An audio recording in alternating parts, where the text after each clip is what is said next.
So how expensive is RV living really? This summer we traveled over 6,000 miles and we kept track of all of our expenses, and we're gonna break it down in this video. We are Charity, Ben, Dakota, and Trinity. We decided we didn't want to wait for a life of adventure. So in 2017, we bought our first RV and set off to live a life of travel in the USA. We've visited over 38 states in 3 years and have many more to go. Follow along to learn all the best places to see, RV and travel tips, and much more. So we love RV life, and more specifically RV travel. Part of the compelling reason for us to live the RV lifestyle is really the ability to be able to move from place to place and have the scenery constantly be changing. We have had the conversation many times about things like, a mountain cabin or a lake house, and we always came back to really what we want as an RV, because we want that view to be able to change from time to time instead of always going back to the same place with the same view.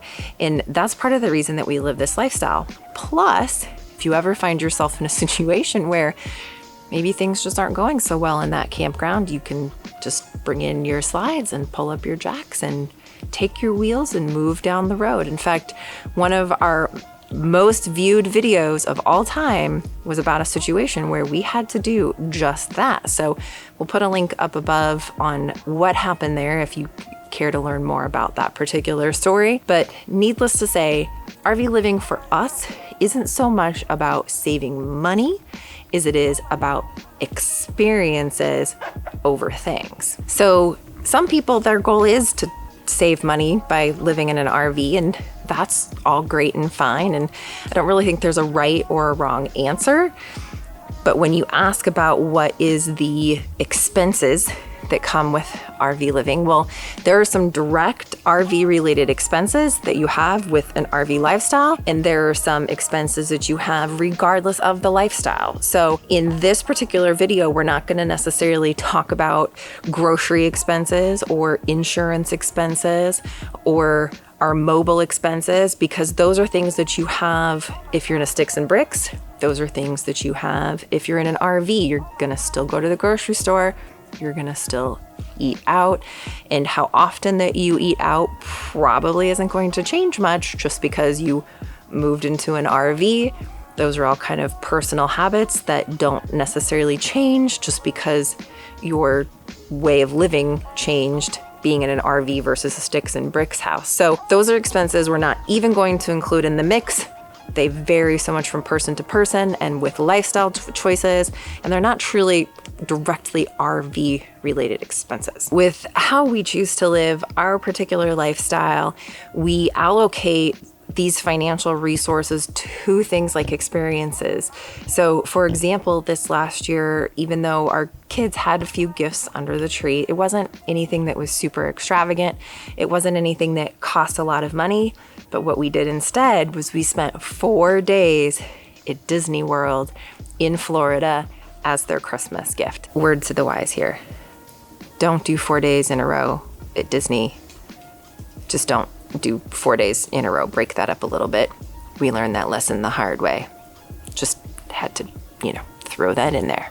And then one more note that I wanted to make before that I jump into our line item expenses and RV expenses that are direct RV expenses versus just typical expenses. With mobile expenses, you are going to have a cell phone bill regardless of where you live. However, if you're an RVer, your needs are probably going to be a little bit different from that perspective. So versus diving into our whole setup and what we do, I'm just gonna put a link above to a video that we've already done about our particular mobile internet setup, how it is that we're working that particular setup, and roughly kind of what that's costing us. So you can get more information there, but I'll also put a link in the description below for that info as well. Okay, so direct RV related expenses. You really have 3 main expenses that are directly related to RVing. You have your cost of fuel, getting from place to place. You have your cost of campgrounds. You have to have a place to stay, whether it's boondocking or moochdocking. You have to have a place to park your RV overnight or at night. And then lastly would be things that we call excursions, sightseeing, things like that. We live this life to be able to go and see and do. And so that's part of our expenses when it comes to travel and RV travel, is those expenses of going and seeing and doing. So let's break it down. What does a 6,000 mile, 75-day trip look like for us this summer?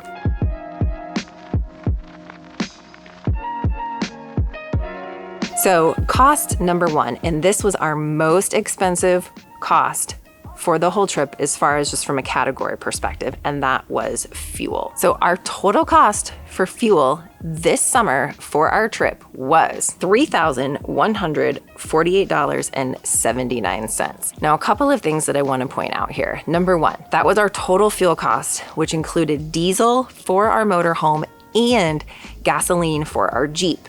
So we have a Jeep that we tow behind our motorhome, and we would have to put fuel in both of those. If we're going on an excursion in the Jeep, we've got to put fuel in the Jeep. With our motorhome, we have an onboard generator that uses the same diesel fuel as the fuel tank that runs the diesel engine. We did run our generator quite a bit this summer. It was one of the hottest summers on record. And to be able to run the ACs on the inside of the RV while you're driving down the road, you have to run the generator to be able to power that. We've got kids, we've got pets, and there were some times it was pretty dang hot. And so just to be able to keep everybody borderline comfortable, the generator was running while we're going down the road, which is obviously using more fuel, but we got to keep everybody happy. So one thing that we have that saved us approximately $400 on those fuel costs is the TSD Logistics fuel card.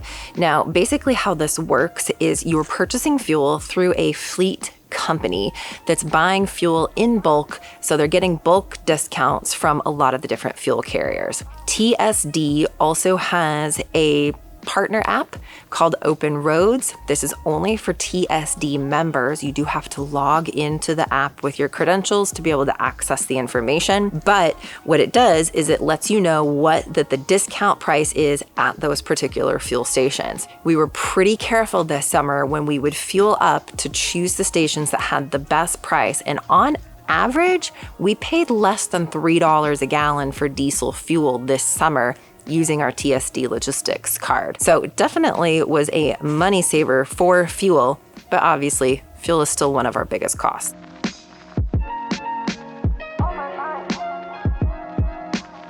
So the next cost that you're going to have with RV living and RV travel is going to be campgrounds. Now, some campgrounds are cheaper than others, and after 4 years of RV living, we have learned to try to source the cheapest campgrounds possible. But in some particular areas where it's very, very popular, and especially during the height of the summer season in these more popular areas, you're gonna just have a hard time finding quote unquote cheap campgrounds.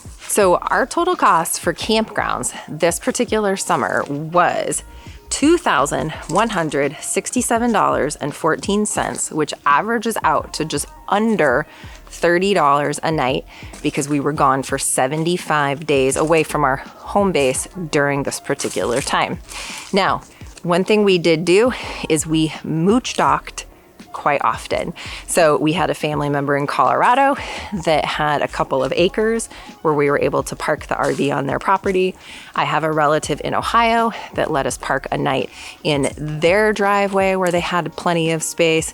And we also had 5 nights of lot docking or overnight parking in a rest stop, those types of situations. So 5 nights basically of camping that were free, not at a campground. Mooch docking was kind of the same.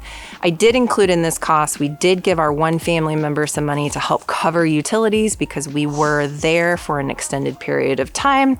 So we just, didn't want to be that big of a mooch. So here's a savings tip when it comes to campgrounds. So looking for campgrounds that are city-run campgrounds, county-run campgrounds, or even fairgrounds. So we stayed at a fairgrounds this particular summer outside of the Detroit, Michigan area. We stayed at a city-run campground that was in Wisconsin. If you can find city, county-run campgrounds, just do kind of a Google search for the area that you're planning on being in. They can be a great, inexpensive, most of the time full hookup option for campgrounds that can be pretty cheap.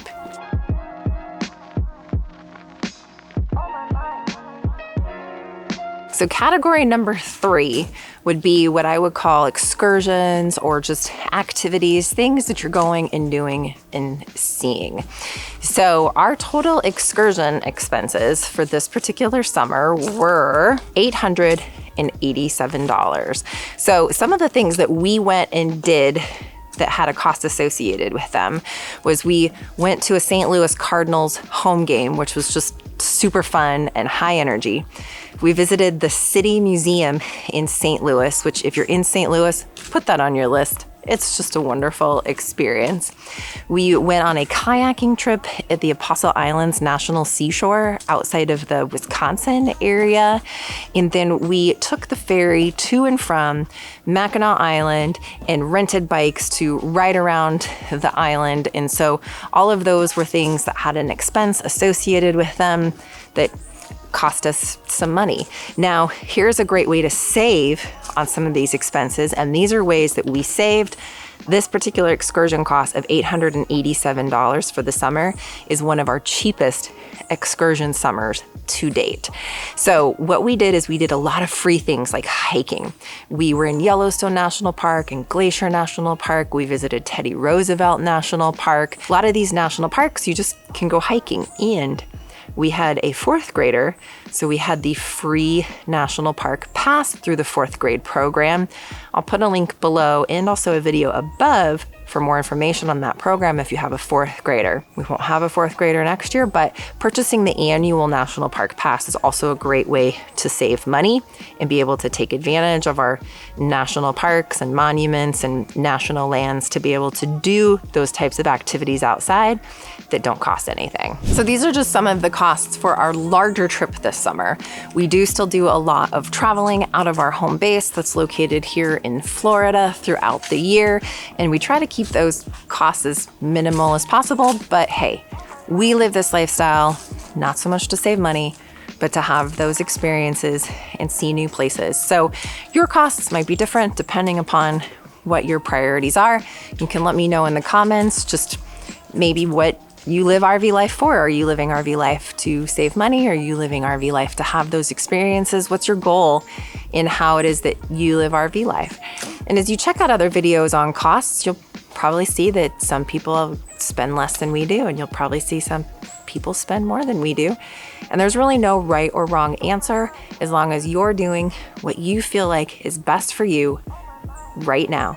And that's the best thing that you can do. So I'm going to be putting all of these numbers, all of these breakdowns, and these cost-saving tips over in a blog post on our website at gratefulglamper.com. So you can read all of this information in the blog post, as well as all of the numbers, the breakdowns, and some tips for how to save money in each particular category of expenses as related specifically to RV living. So you can check that out. I'll have a link below, or just go to gratefulglamper.com and hit that blog post tab. Also, don't forget, we have a giveaway going on right now, and that's at gratefulglamper.com/giveaway. We'll have a link below for that as well. If you would like to see videos about travel, because that's why we live this lifestyle, you can check those out right down over here. And if you would like to see videos with organization tips and tricks, you can check those out down over here. Until next time, if we don't see you at the campground or on the road, we'll see you in the next video.